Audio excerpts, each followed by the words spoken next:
everybody, how y'all doing? Guess what? Habari Gani. It is the first day of Kwanzaa. I am really excited because this is where this podcast started. For those of you who have been around for the very first one, I thank you so much. This is our 1 year anniversary. I'm really excited. I have to think about doing a giveaway related to that. Let me think about it some more. This is kind of spontaneous. Today is going to be a little different. I have one of my Kwanzaa Advents to start opening up for you. I'm going to do a post every day during Kwanzaa to show you the Kwanzaa Advent that I have. I actually bought two, just as I did when I started this podcast. I'm still waiting for one to come. But when that comes, we'll get caught up with that one. As you can see, I've got my Kwanzaa stuff sitting here. We're going to start by lighting the first candle. But I want to tell you a little bit about Kwanzaa first. You know, we always do a little bit of elimu, education. And so today, our education is going to be about Kwanzaa, for those of you who don't know a lot about the celebration. Kwanzaa is a cultural holiday for African American people. This is a book on Kwanzaa. You can probably find it in your local library. This book is actually written by the founder and creator of Kwanzaa, Dr. Maulana Karenga. So sources that reference him are reliable sources on Kwanzaa. So pick this up. I've had this book for a long time. I got it at a library sale, actually.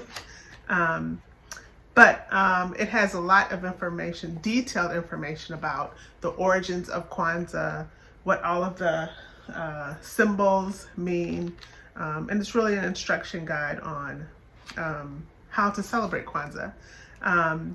But Dr. Karenga actually developed the celebration of Kwanzaa because he thought that African Americans needed a cultural holiday to really provide us with values that would help us progress as a people, that would hold us together as a people, a celebration that would center African and African American culture.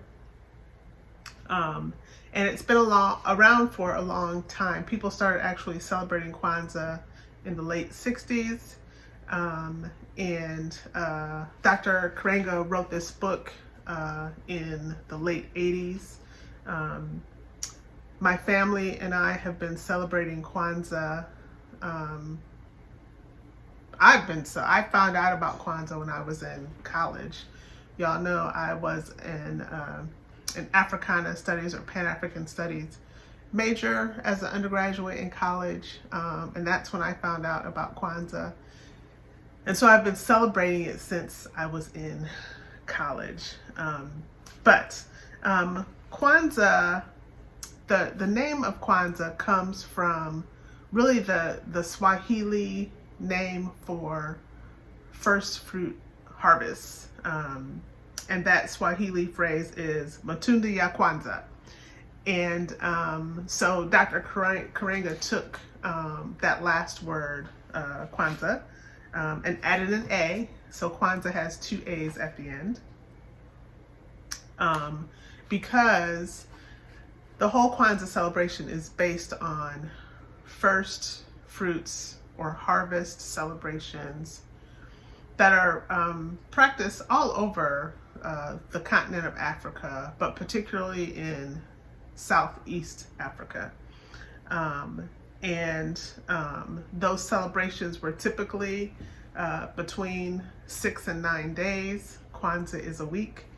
And it was really a time for the community to come together to celebrate their hard work, the fruits of their labor, and to also celebrate new beginnings. They usually happened at the end of the harvest season. So this time of year is a good time of year because a lot of Southeastern Africa first fruits harvests celebrations happen at the end of the year, like November, December.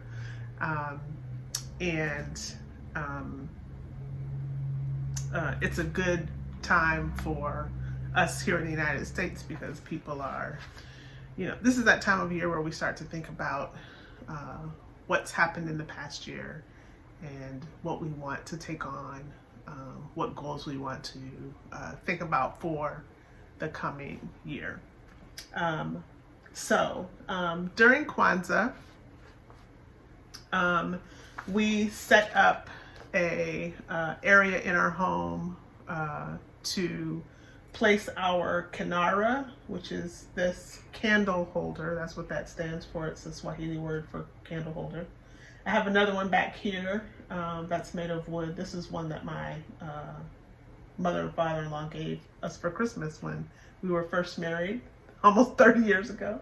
And this one back here that you can't see as well, but it's actually from Ghana, I believe. It's made of wood.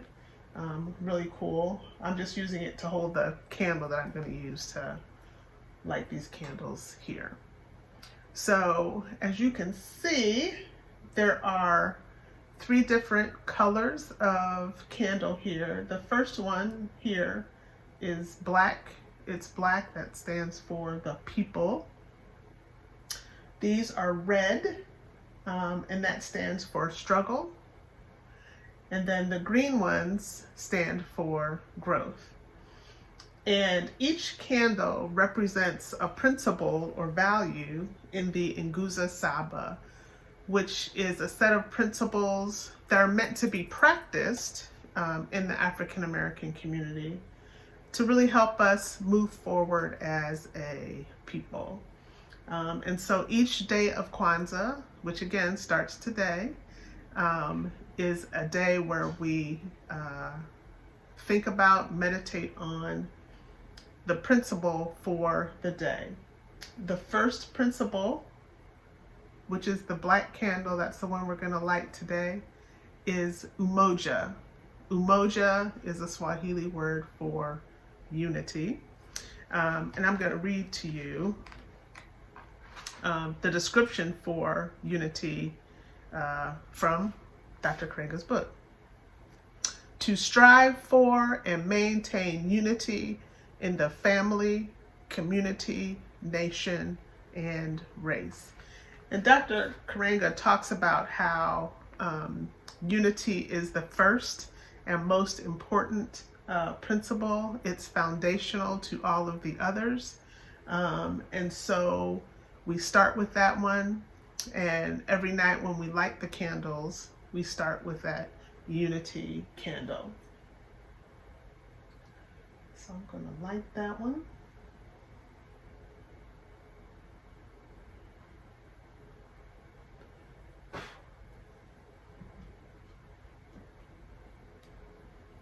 All right. And every day when I open up a Kwanzaa Advent item, I will tell you a little bit more about Kwanzaa. Some other things that we have on the table, we usually decorate our table with lots of things that have symbolism for African Americans or Africans. So I've got this mat that I made with some different kente fabrics. We have all kinds of things that remind us of Africa or African culture or African American culture. So I've got some items here. You've seen them all before. I tend to keep these in my office. I have my African basket that I purchased a couple months ago. I've got this carving back here of the continent of Africa that my dad put together. I usually put some other things on the table as well. And I'll try to show those. I also have, this is from my Kwanzaa Advent last year, a little dish. It's really cute. It's got a mud cloth pattern on it. This is a Whitney Marie Anderson creation. It's really lovely, and I keep stitch markers in that, ones that I really love. Okay, so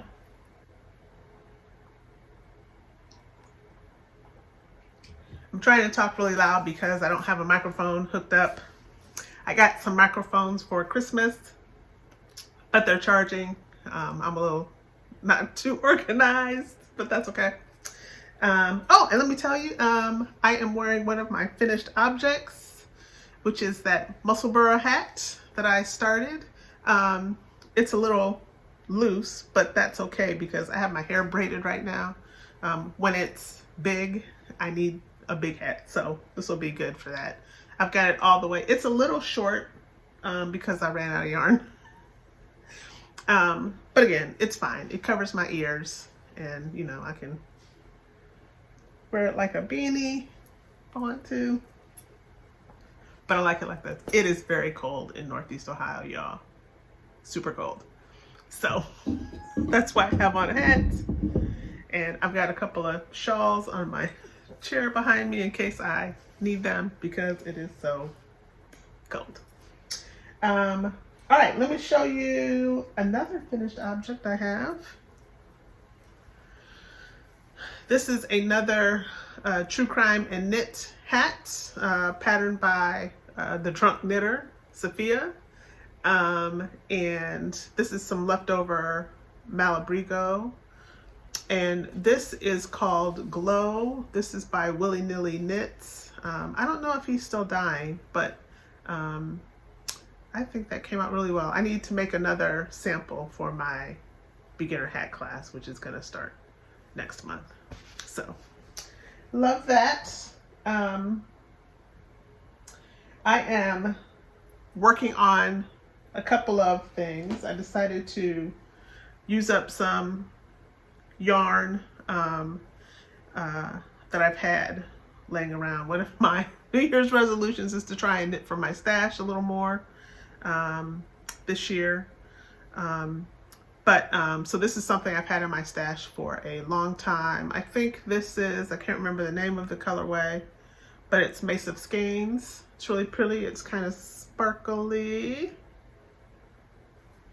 And this is another Big Hair, Much Care hat. This pattern is still not available, but it's really cool. And when Fatima gets it out there, I will let y'all know via Instagram. But I'm gonna give this to my mother because she likes sparkly stuff. I'm going through things quickly because I want to get to the Kwanzaa box. Another WIP that I started, I decided to join the Check Marks the Spot knit along. That Serendipitous Wool is co-sponsoring. I can't remember who is the co-sponsor. Barker Wool, maybe? I'll drop it in the links. But the pattern is called Check Marks the Spot by Fatima Hines. And I'm not very far. I've only been knitting on it a little bit at a time. Fatima loves cables, so a lot of her designs have cables in them. And that looks really cool. The yarn that I'm using is Lola Bean Yarn Co. I've had for a long time in my stash. I think it's called Galaxy.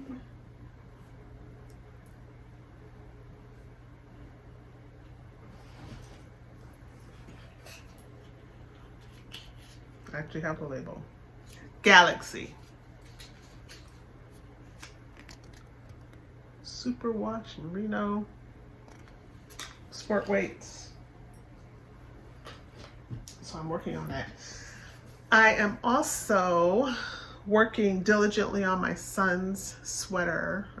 My goal for this week is to finish the back panel so I can move on to the front panel. And I am in the middle of a row, so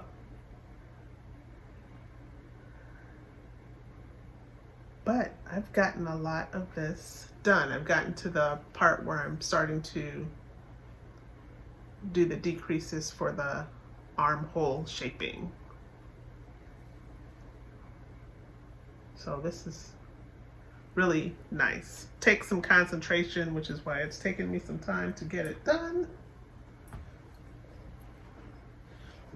It really would have been nice to have it done now because it's been so cold. I don't know if you guys have been watching the news, but it has been super, super cold here. Wind chills in the -30, -35 Fahrenheit range. So not warm at all. Okay, so those are WIPs. I've talked about finished objects. Let me get into this box. Before I do that, I want to pause for just a moment and thank all of you who reached out to me about Nico.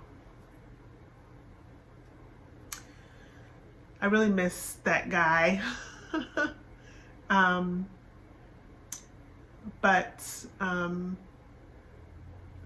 I mentioned on the last podcast that he had started to lose weight again, and his health just started declining in the last couple of days before he passed. I had made the decision to call the vet to take him in to have him put down. But he took a turn for the worst, and the morning that he died, I woke up really early. It was probably about 4:30, and I could tell that he was just not doing well. He always sleeps in the bed with me, and he was right beside me. Mr. Black Knitter was out of town for work, which made it a little harder, but I called him. He was in California, so when I called him, it was, in the middle of the night there.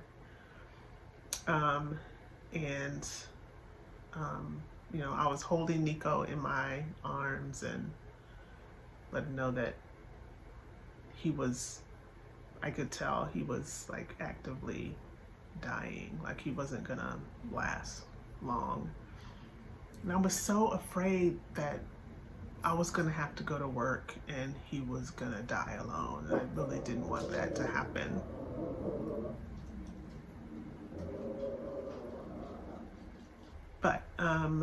But I wanted my husband to have a chance to say goodbye to him. I had a lot going on at work that day, and I couldn't not go to work because of the stuff that was happening. So, I let my husband talk to him and hung up the phone and, had the chance to take him over to my son's room and let him know, he's dying. But he died in my arms. And it couldn't have, that was the best possible scenario, really. So I want to thank you all for your prayers and reaching out to me. Appreciate your continued prayers. But thank you for being a fan of Nico's. All right. I'm gonna open up this Kwanzaa box. Well, it's already open, but here it is. You can see I haven't gotten into any of it yet. Oh my goodness. This is a Kwanzaa box from Passion Knits Yarn.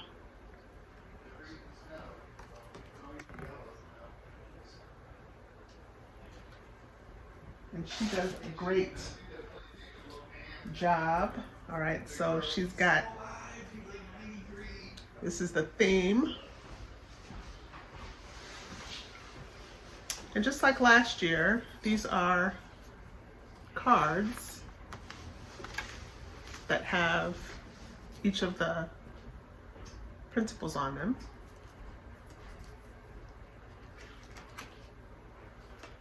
So this is for the first day.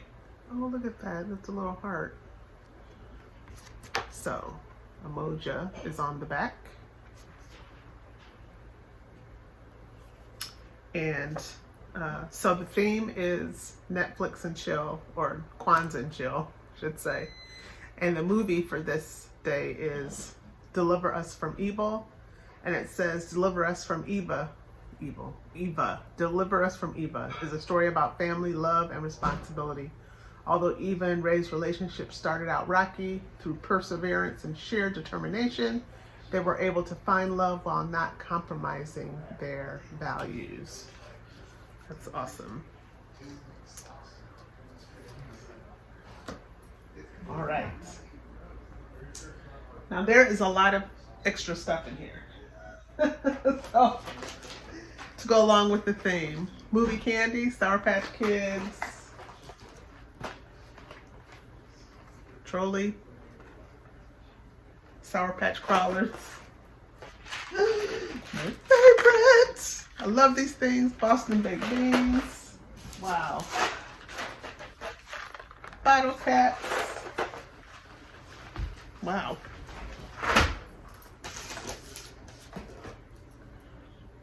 Oh, some cheese for your popcorn. Very good. Oh, look at that. There's yarn in there. That says day 2.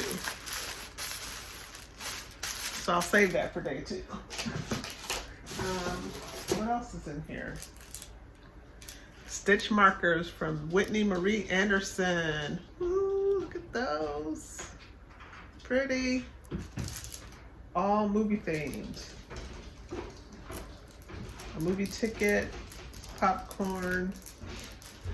I'll open those up and show them to you in more detail.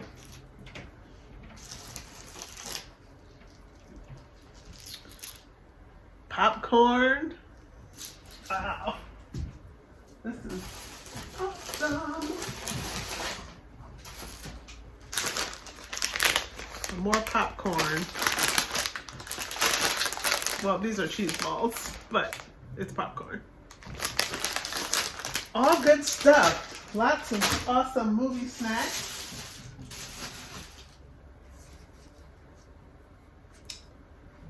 Look at this. It looks like a little poster.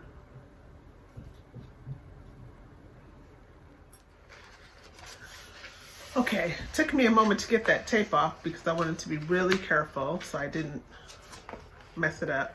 It's a little movie poster. Isn't that cute? So these are all the movies that are featured. And then on the back, look at that. It's the Nguza Saba. That is way cool. Excellent. Great way to educate folks about Kwanzaa. I'm going to add that to my Kwanzaa table. All right, so we've got some items in here that are wrapped for each day of Kwanzaa. So I am going to open up day 1. So this is day 1. Nice sticker there. It's labeled, has the principle for the day. Umoja, unity. Really nicely packaged.